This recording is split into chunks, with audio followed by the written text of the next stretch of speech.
Bismillahirrahmanirrahim. Assalamualaikum warahmatullahi wabarakatuh. Halo, perkenalkan nama saya Novi Indriani, NPM 41224191210003. Saya mahasiswa Universitas Winaya Mukti semester 7 Prodi Akuntansi.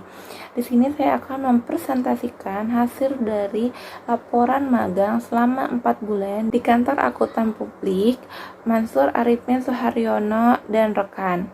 Mohon izin yang terhormat Bapak Dr. Haji Deden Komaria Priyatna, ST, SIP, MM, CHRA, selaku Bapak Dekan Fakultas Ekonomi dan Bisnis. Terus Ibu Maria Luciana, SEMM, selaku Ibu Kaprodi Akuntansi, dan Ibu Kartika Pratiwi Putri, SEMAK, selaku dosen pembimbing magang. Halo. Di sini saya mengangkat judul laporan magangnya itu prosedur audit pada KAP Mansur Arifin Suharyono dan rekan. Kali ini saya membahas 4 bagian. Yang pertama itu ada profil perusahaan, yang kedua aktivitas magang, yang ketiga pembahasan, dan keempat kesimpulan dasaran, dan terakhir kelima refleksi diri. Nah, yang pertama ada profil perusahaan. KAP MASR ini adalah kantor akuntan publik dan kantor konsultan di Indonesia yang menyediakan jasa di bidang audit, perpajakan, dan keuangan dengan kantor pusatnya berkedudukan di Jakarta dan kantor cabangnya di Bandung yang tempat saya magang, beralamat di Jalan Raja Mantri Kaler 2, nomor 5, Kota Bandung, Jawa Barat. Di sini KAP Mansur Arifin Suharyono sudah termasuk dalam Kementerian Keuangan Republik Indonesia, OJK, BPRRI, dan Ikatan Akuntansi Publik Indonesia. Di sini ada visi misi KAP MASR. Yang visinya yaitu menjadi kantor akuntan yang paling dipercaya dan dihormati dengan menyediakan layanan inovatif dan praktis yang berkontribusi pada kesuksesan klien dalam lingkungan tim yang luar biasa.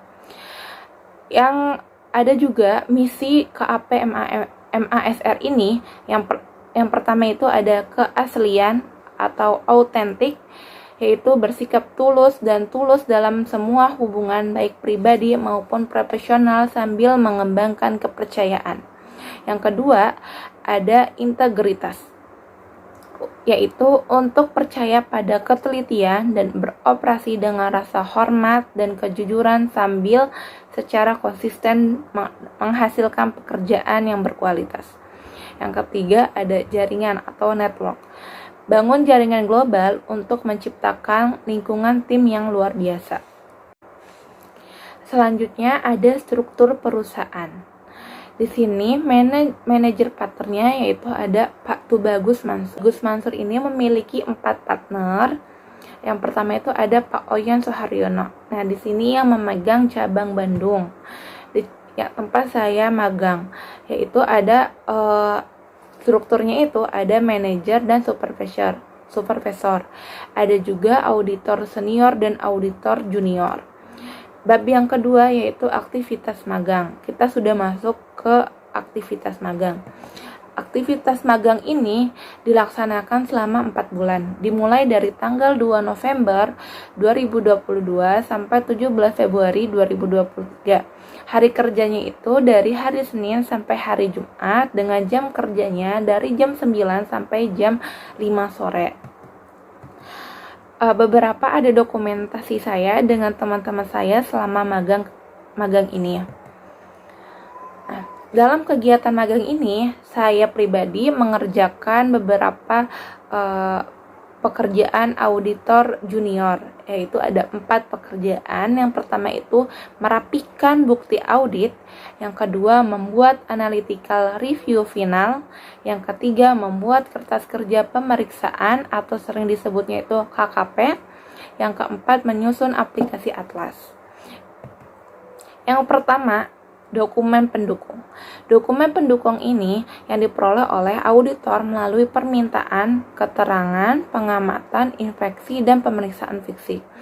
Dokumen pendukung ini berupa surat-surat perjanjian, surat-surat perencanaan, surat tugas, bukti audit berupa cek, nota, fitur, laporan keuangan, dan lain sebagainya. Yang kedua itu menyusun analitika review final. Analitika review adalah alat yang dipakai untuk mempelajari dan membandingkan hubungan antara data keuangan dan non-keuangan. Yang di dalamnya itu ada neraca dan laporan laba rugi. Analitika review ini dibuat di Microsoft Excel.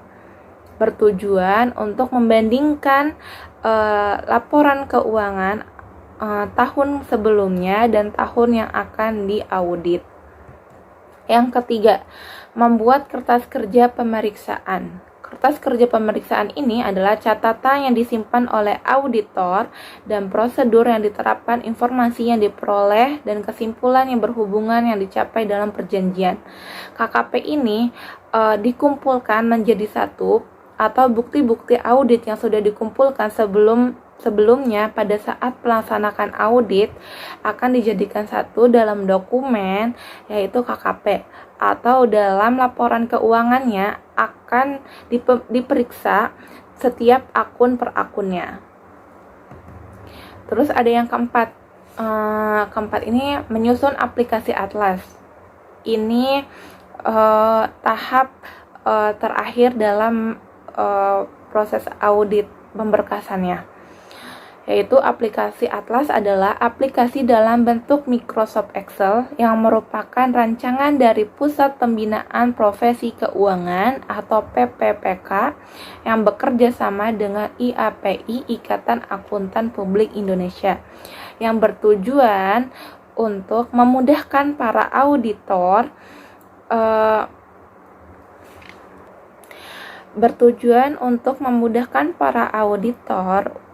menyediakan laporan audit berupa soft file yang akan dikirim ke klien untuk digunakan sebagaimana mestinya. Dan yang bab ketiga yaitu tentang pembahasan. Di sini kan saya mengambil judul dengan prosedur pelaksanakan audit pada KAP. Nah, prosedur audit ada 4 tahap dalam melaksanakan audit. Yang pertama itu ada penerimaan perikatan audit. Penerimaan perikatan audit, di mana auditor perlu melakukan survei untuk pertimbangan perikatan audit dari calon klien. Sebelum menerima klien, auditor mensurvei terlebih dahulu tentang perusahaannya, bidangnya, laporan keuangannya. Terus yang kedua ada perencanaan audit. Prosedur-prosedur yang dilakukan auditor setelah proposal disetujui atau perikatan audit yang telah ditandatangani oleh kedua belah pihak. Yang dimana di dalam perencanaan audit ini membuat rancangan berapa waktu untuk mengaudit,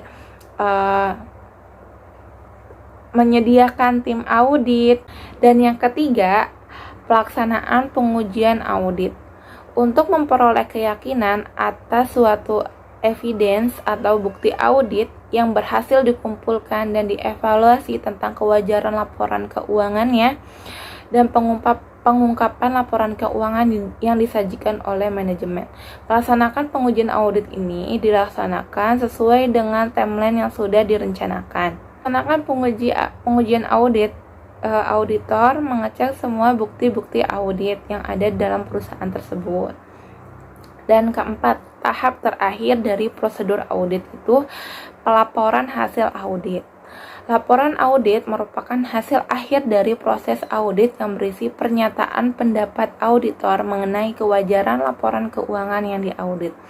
Laporan audit itu berisi dari kesimpulan audit tentang unsur-unsur atas tujuan audit dan rekomendasi atau pertimbangan yang diberikan untuk perbaiki perbaikan sebagai kekurangan yang terjadi di dalam perusahaan. Jadi tahap terakhir dari audit adalah pelaporan audit. Penerapan prosedur audit pada KAP MASR ini berdasarkan hasil pembahasan di atas yang dilakukan pada Kantor Akuntan Publik MASR, yaitu penerapan prosedur pelaksanaan audit sudah sesuai dengan standar auditing yang telah ditetapkan oleh Institut Akuntan Publik Indonesia atau IAPI maupun prosedur lainnya yang didukung oleh buku Mulyadi 2017 halaman 121, di mana prosedur audit itu sudah sesuai dengan standar auditing yang berisi 4 tahapan tadi, yaitu pertama perakitan audit, perencanaan audit, dan ketiga pelaksanaan audit, dan keempat pelaporan audit. Bila mana itu sudah lengkap dijalankan pada suatu KAP, maka KAP itu sudah sesuai dengan standar auditing yang diterapkan. Dan KAP MASR ini sudah menerapkan standar audit, prosedur audit itu. Bab keempat yaitu kesimpulan dan saran. Kesimpulannya, berkesempatan untuk melakukan magang selama 4 bulan ini di kantor KAP MASR ini merupakan kesempatan meningkatkan kemampuan diri saya yang sangat berharga, mendapatkan ilmu baru dan bermanfaat yang dapat digunakan untuk di dunia kerja sesungguhnya, dan meningkatkan soft skill dan juga hard skill saya pribadi. Untuk sarannya, teman-teman semua yang akan melaksanakan magang, maka pilih kantor yang sesuai dengan bidang teman-teman, sesuai dengan prodi teman-teman. Di situ teman-teman akan belajar banyak dunia pekerjaan, dunia praktik yang selama ini materinya sudah dipelajari masa-masa kuliah. Dan bab kelima yaitu ada refleksi diri. Refleksi diri yang saya dapatkan selama 4 bulan ini, 38%-nya yaitu pengalaman dan hal baru di dunia kerja. Banyak hal-hal yang saya hadapi, banyak pengalaman yang saya alami selama 4 bulan magang ini. Terus ada 24%-nya yaitu manfaat dalam pengembangan soft skill dan hard skill. Pengetahuan atau teori-teori yang sebelumnya saya dapatkan di bangku perkuliahan, dan di sini tempatnya saya menerapkan teori-teori ini. Dan saya juga mendapatkan ilmu-ilmu yang saya baru pelajari dalam magang ini. 22%-nya yaitu kunci sukses dalam bekerja, yaitu mengikuti peraturan-peraturan yang ada di perusahaan. 14%-nya yaitu pengembangan kemampuan kognitif. Cukup sekian, terima kasih. Mohon maaf kalau ada kata-kata yang kurang jelas. Assalamualaikum warahmatullahi wabarakatuh.